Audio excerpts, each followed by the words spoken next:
After a 5-week break, we're back in Brazil for the penultimate round of the 2014 MXGP World Championship. We're at a new venue this weekend in the state of Goias, so we'll see how the MX2 guys get on in qualifying. But first, I want to cast your minds back to the last Grand Prix in Belgium. We had a brand new GP winner, and I think perhaps one of the riders that deserved it most here after a pretty frustrating year. But Max, now you've had a few weeks to digest that GP win. Tell me what you're thinking. You know, it's another race, and straight away when we got out for practice this morning, you know, everything that was in the last GP is forgotten, and we got to go to work again. Got to go to work again now, and you know, it's we're a lot of miles away from where we were, and the temperature and the conditions are completely different. So, you know, back to work, and that's all I've been doing the last few weeks, and getting ready to hopefully go out and have another good race, and yeah, that should be a good day. Thanks, Max. Best of luck this weekend. We're gonna take a walk upwards, and we saw Glenn Coldenhoff make his return in Belgium the last time out. 5 weeks have gone from then, so are we 5 weeks closer to the fitness you started the year with? Yes, I'm feeling good on the moment. I've practiced 3 weeks in between Lommel and this one, and I improved a lot, and you see it already in the times now, and yeah, just go on. You were our poleman in Beta Carrera the last time we were in Brazil. How are you feeling about putting a pole in there today? Yeah, it should be good. Well, best of luck with that. Tell you what, we're going to take a last wander down and have a word with actually one of the new riders this year to the World Championship. Let's see if we can find Kai Yamamoto. I know he was on his way to prep the gate, but I think we possibly have... Oh no, he said, follow me. Kai, can I grab you for a second? Kai, I just want to talk about your first year in the World Championship. How's it gone? Yeah, I got many good experience. They have everything. So amazing race. Yeah, really good for me. Will we see you next year? I don't know yet, but I hope stay here. Stay here. Yeah. Fingers crossed, and we hope to see you back next year. And we're going to take a look at MX2 qualifying. Very hot conditions on Saturday at Goias for the qualifying race in MX2, where Jordi Tixier was fastest in time training for Red Bull KTM Factory Racing. Behind him was Alexander Tonkov. Glenn Coldenhoff was third. Ferrandis fourth. Goias fifth. Covington, and there you see Romain Fevre just lining up on his Wilvo Nastan Factory Husqvarna. A slightly uphill start here for the riders this weekend.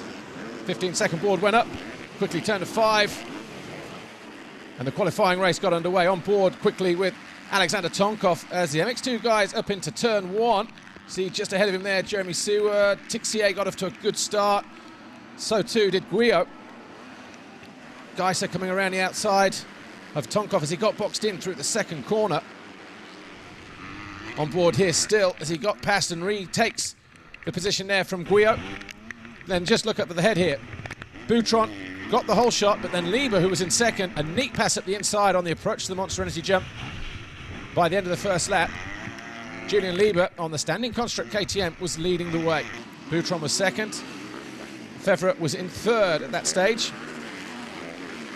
Valentin Guillot in fourth, and then lost the front and the back. And then from there, it was a tough race for the Swiss rider, just not feeling it. Eventually came home in 12th place. Picked himself up, but was very slippery. A lot of water had gone down at the start of the MX2 qualifying.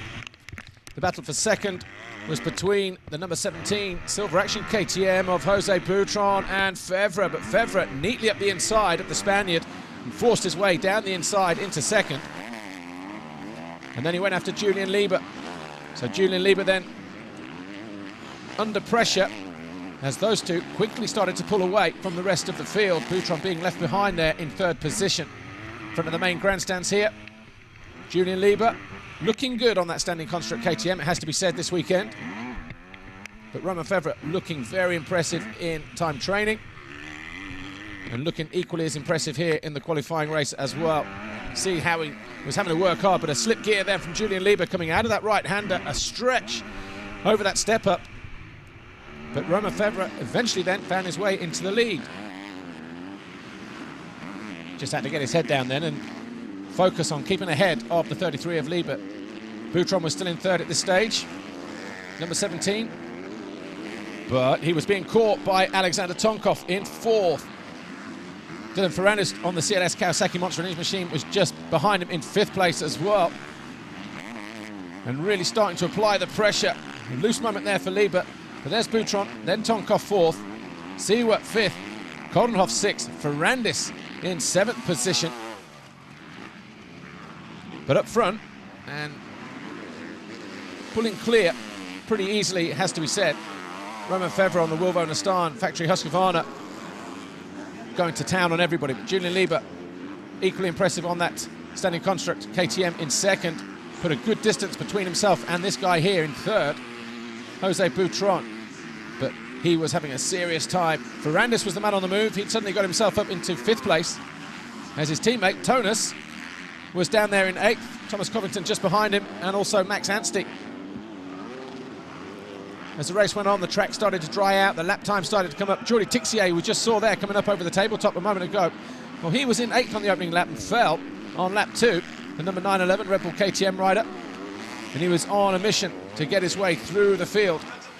Eventually he would come home in 11th place, the guy who sits second in the championship chase.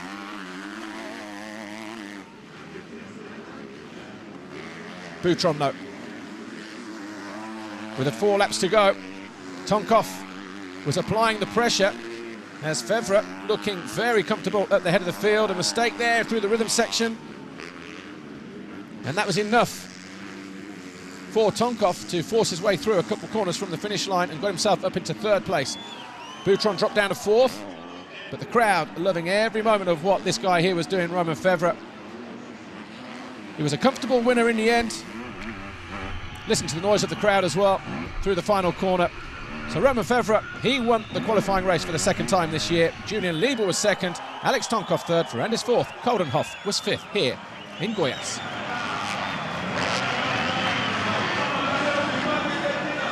Romain, congratulations on winning this qualifying race. It's a brand new track this weekend. What did you make of it?